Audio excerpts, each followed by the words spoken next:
But I want to go back to the royal scandals now, Sophie, and these revelations that the former Prince Andrew used to have prostitutes coming to Buckingham Palace. And there are scandals, and then there's this. New bombshell revelations claim that Andrew Mountbatten Windsor, the former Duke of York, engaged in one of the most shocking episodes of royal misconduct ever alleged during a taxpayer-funded trip to Thailand. According to royal historian Andrew Mountbatten, this wasn't diplomacy. It was indulgence on a royal scale. 40 women, a luxury hotel, and a week that, if true, may represent the single most disgraceful misuse of public money by any modern royal. And now, as the walls close in and the palace finally takes decisive action, one question remains. How did Andrew fall this far? And what's still being hidden behind those palace walls? Once celebrated as the Queen's favourite son, Andrew's reputation has imploded beyond repair.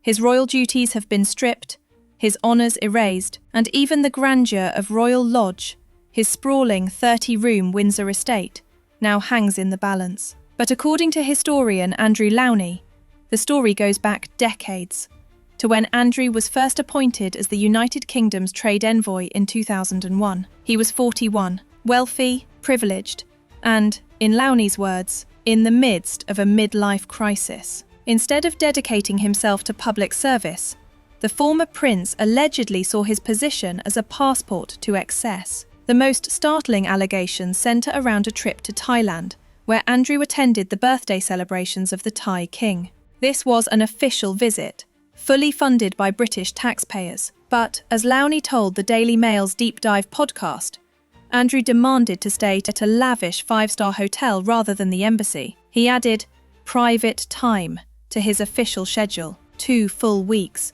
a pattern he apparently followed on nearly every trip. And then came the shocking detail. Lowney claims that, during that brief stay, 40 women were paid to visit Andrew's hotel suite over just 4 days. Verified, he says, by multiple sources, including a Reuters correspondent and even a member of the Thai royal family. And now there's these allegations that he had prostitutes in at Buckingham Palace and that his late mother did know about it.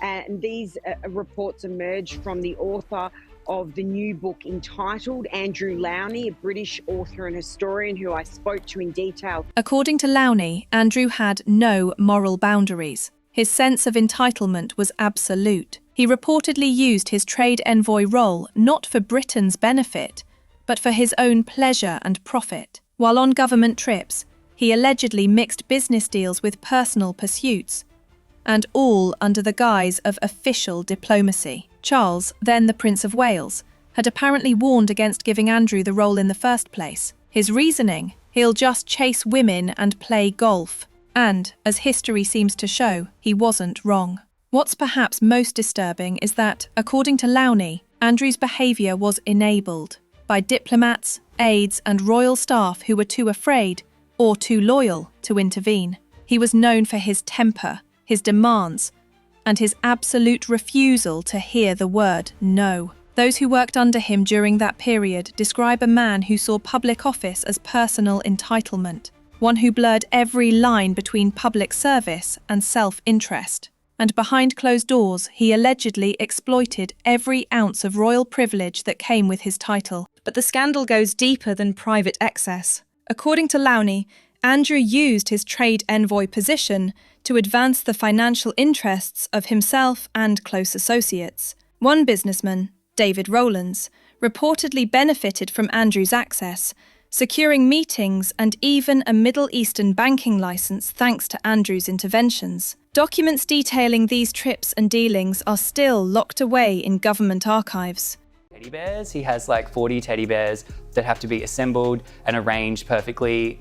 Staff are given a chart to arrange Prince Andrew's teddy bears on his bed every day. So there's quirky stuff, but there's also just stuff in there about how, especially in recent years since he's left the royal family, that he takes it out on staff because he is in isolation, he is in this sprawling property. Mountbatten calls it a conspiracy of silence, files that should have been made public years ago, but remain sealed. And the longer they stay hidden, the louder the questions grow. For years, the palace tried to contain the damage. There were quiet warnings, brief suspensions, and half-hearted attempts to keep Andrew out of the spotlight. But now, everything has changed. King Charles has taken decisive action, stripping Andrew of his final royal honours and formally notifying him to vacate Royal Lodge. The Thailand trip wasn't his only indulgence. During Andrew's 2010 taxpayer-funded trip to Hong Kong, staff watched a steady flow of paid escorts being brought directly to his hotel suite on the top floor. Although technically legal in Hong Kong, anything involving organised procurement is not, which makes the claims all the more explosive given Andrew's official role, the public nature of the visit, and the fact that British taxpayers were footing large parts of the bill. The court circular confirms Andrew's tightly packed schedule of business meetings, bank visits, and high society dinners across Hong Kong and mainland China in the weeks before and after the alleged incident. Yet behind the scenes, according to aides interviewed for documentaries and books, his private behaviour was an open secret. What makes these accusations even more damaging is the broader pattern they sit within. Former staffers have long described a revolving door of women visiting his rooms on overseas trips, and Lowney paints a picture of a man driven by compulsive sexual habits rather than diplomatic focus.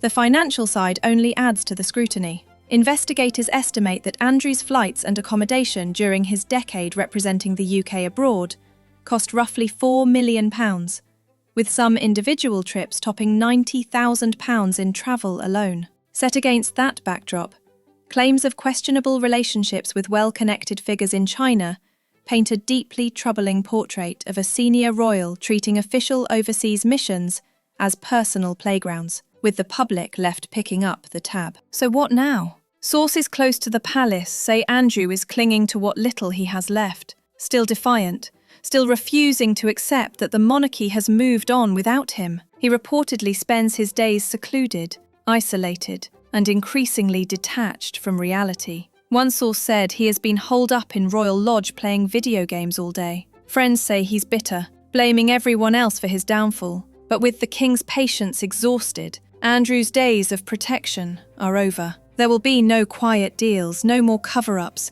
no more special treatment. A man whose arrogance and entitlement finally consumed him. And yet, the most chilling part of this story isn't the scandal itself, it's the silence. Because according to Lowney, this didn't happen in isolation. It was part of a wider culture of indulgence, secrecy, and unchecked privilege that no one dared question. There may be more bombshells to drop in the near future.